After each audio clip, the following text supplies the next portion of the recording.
What is up, y'all? It's your boy Jermaine Event, main on MMA, and today, ladies and gents, we are checking out a video from the channel GeeKay, and they are hating on our boy Payton Talbott. Yes, they are. This video is called Zesty Hype Job Gets Fraud Checked. All right, so they're hating on Payton Talbott. I fucks with Payton Talbott. I rocks with Payton Talbott. So, let's see what they're saying, what they have to say about our boy Payton Talbott here, and then let's react throughout.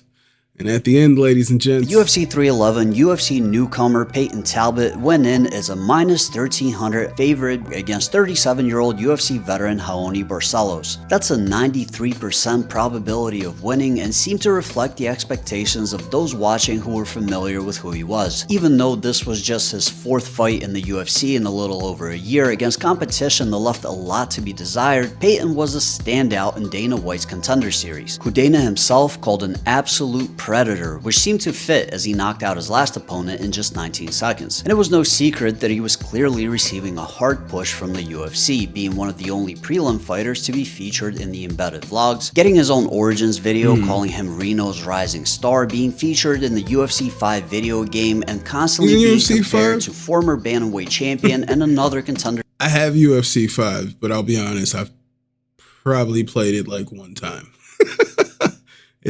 They switched up the controls from UFC 4, and like they switched up the striking controls, and that just turned me off. I'll maybe try to get into it, but that was enough for me to be like, dude, I spent so much time getting my combinations. Like, I had everything down in UFC 4, and now you guys just switched it up for no reason. I was just like, I can't rock with this. Series standout Sean O'Malley. He's sick to watch. I watched him on the Contender. He backflips out of that fucking single leg. That was sick. And he was closing out the prelims with what everyone assumed would be yet another devastating knockout finish. Everything was set in motion to begin the seemingly inevitable launch into superstardom. Now his opponent, Raoni Barcelos, seemed like a layup. On the wrong side of 30, ranked well outside of the top 15 at bantamweight, he proved to be a bit chinny in the past by getting brutally finished by another rising UFC star in Umar Nurmagomedov. But he was gritty, he had real skills and experience, and most importantly of all, he was offended that the new guy was being given such high odds of winning against him. I have such a long history in the sport. I've done so much in this sport that people may not even realize, and it was just so disrespectful, you know, so that really made me go in there and train harder to get this win, and including things in my camp that I wouldn't ordinarily do because I wanted to prove to everyone that these odds are just completely insane. And with that chip on his shoulder, he went in and manhandled the rising star through the most tried and true method in MMA, simple yet effective grappling. Round after round, the former five-time national... Simple yet effective. How do you start that statement off with manhandles? Manhandles with simple, but he didn't manhandle. He won the fight, man. And he got some nice ground and pound in the at the end of the third round there, but I don't think he manhandled him. He beat him. He won the fight. Wrestling champion of Brazil and Brazilian Jiu-Jitsu black belt took and held Payton down. While Talbott, who had previously stated that he didn't really like wrestling and that being on his high school wrestling team was enough experience for him, unsurprisingly had absolutely no answer. And just like that, not only did he mess up everyone's parlays, but he became yet another failed UFC project because once again, the UFC got excited by the potential marketability of his skills and not how objectively effective they were against the competition in his weight class. There was absolutely no reason for him to be such a favorite, being as untested as he was, but the bookies were probably thinking that the UFC wouldn't actually match him up against somebody that could beat him. And they tried their best not to. They just didn't realize how bad Payton's grappling skills actually were because they were too busy devising a Gen Z marketing plan that he was going to become the centerpiece of. And to be fair, it wasn't just the UFC that was getting prematurely excited. This guy was on the verge of going viral and started popping up in random parts of the internet. So you eliminated me for what? Who's that?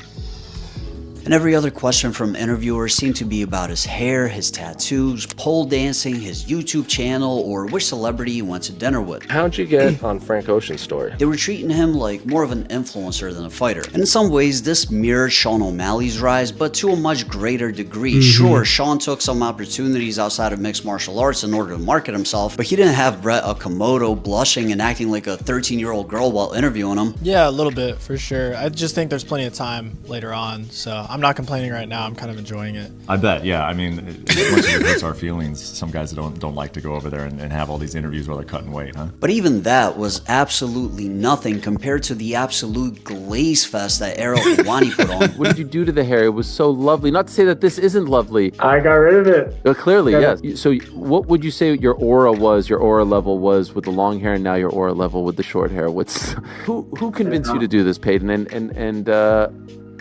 Well, just looking at your face right now, I'm not sure how you feel about it in retrospect. Yeah, I mean, this is what they're doing on the Full Violence YouTube channel.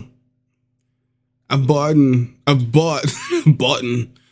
quite a bit of Full Violence merch recently. I got like Fighting Nerds gear. I got the Laura Sanko, but I don't know. Is that really what you guys are doing on your YouTube channel? I didn't know they had a YouTube channel, but that's ridiculous. I like women. It's like those 20V whatever where they pop the balloons. Those shows are ridiculous. So that is definitely a thing. Did you hook up with anyone? Like, are they? I don't know how long ago this was. Like, your hair is different. Ariel, I haven't yet. Okay, well, you're still very young, 26. I don't even have anything clever to say here. That was just uncomfortable to watch, and I'm really sorry you had to. And I actually like Ariel, but god damn. But I can't say that was Payton's fault. He was simply taking the opportunities as they came. What I can say is that I got the feeling that he didn't even care about being a fighter. He had 1,000,001 hobbies that he seemed a lot more interested in. Didn't seem to care whether he lost or won much. I mean, it's just a part of it. Like I could lose any day. But I don't have anxiety over it. I'm just like, whatever happens in the fight, we're gonna have fun after. And didn't even care about mixed martial arts until he saw a Conor McGregor fight at the age of 18 and likened it to artistic expression. And that's nice, I guess. Yeah. Some may even consider that to be inspiring, but all that says to me is that he's not really a competitor. He just wanted to do it because Conor McGregor made it look cool, and he thought that it would give him a neat life experience, just like the rest of his hobbies. Somebody called him an edit merchant, and I think they couldn't have been more spot on. Everything he does seems to be for a 30-second edit that you can put on Instagram, YouTube, or TikTok. There's no substance there at all, no drive, no fire, no desire to overcome adversity. He just acts like your girlfriend when she beats you at a fighting game that you've been practicing for months by just mashing buttons, just like an aloof and condescending, yeah, this is cool, I guess, kind of vibe. Like, he seems to just be fine with being an ironic meme, which is cool, but you still have to win key fights in order for that to work. Otherwise, your claim to fame will be troll posts on message boards and Facebook groups calling you the zesty goat. And while that's funny, wasting marketing dollars on that while ignoring guys that are actually good because they grapple too much or don't have the right look or last name is just fucked up. And it wasn't always like that. There was a time when the UFC prided itself on the mixed aspect of mixed martial arts. Grappling wasn't just welcomed, but it was the thing that differentiated MMA from every other combat sport. I mean, Joe Rogan defended it tooth and nail on SportsCenter against boxing promoter Lou DiBella that was making the same argument against it that a lot of MMA fans make today. They get into leg locks and start rolling around on the ground in submission holes. You know what that is? That's actual fighting. Yes. You know what boxing is? Well, boxing is a very limited form of fighting. It's kind of a silly agreement. Say, like, we hate each other, we're going to fight, we're going to duke it out man to man, but we're only going to use our hands. That's it.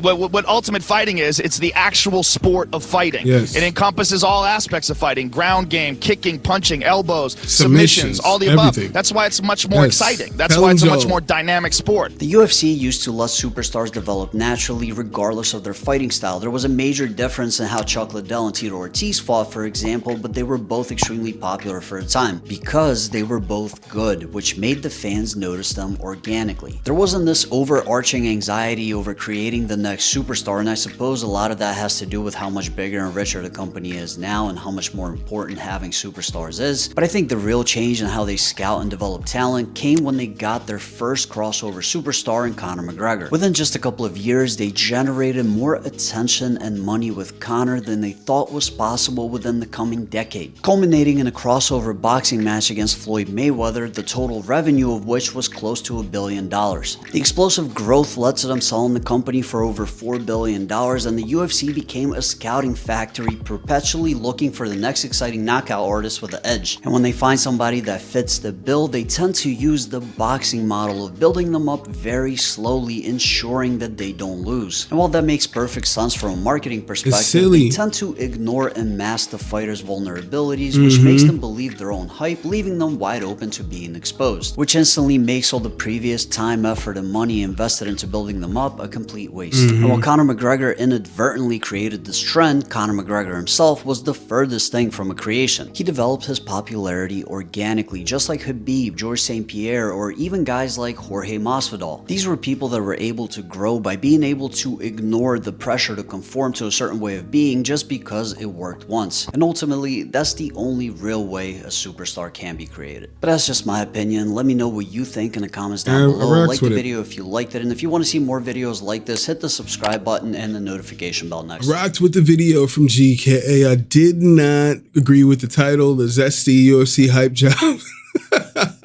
Like, I don't know, the zestiness. It is what it is, man. Like, let Payton live his life, you know. I think Payton still has potential to be a top level fighter, if not champion one day. I think in about 5 years, he could be definitely one of the top fighters in the division. And I think this fight is a big part of that, that development. You know, he did seem, as he showed in this video, Payton has showed that, like, he's like, I could lose tomorrow. It's not that hype. But when he lost, ladies and gents, when he lost to Raoni Barcelos, he didn't seem like nonchalant about it. He seemed pretty dejected.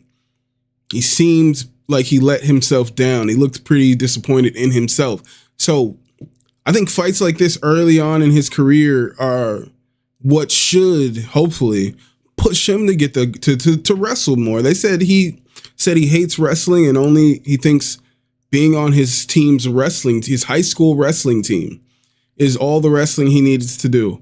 All right. Hopefully that loss there and how he was able to be just controlled on the ground, taken down with relative ease, that gives him the motivation to say, no, I got to take this serious. I got to focus on the mixed part of this martial arts. I need to grapple. I need to shore up these places, these spots here if he's ever going to reach the top of this sport.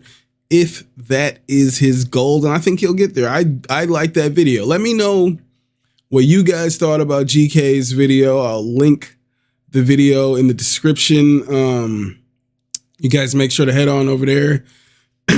Give him a like, give him a subscribe. I'll give him a subscribe right now. And yeah, let me know what you guys thought about the video. What you think about Payton Talbott? Do you think Payton Talbott was fraud checked?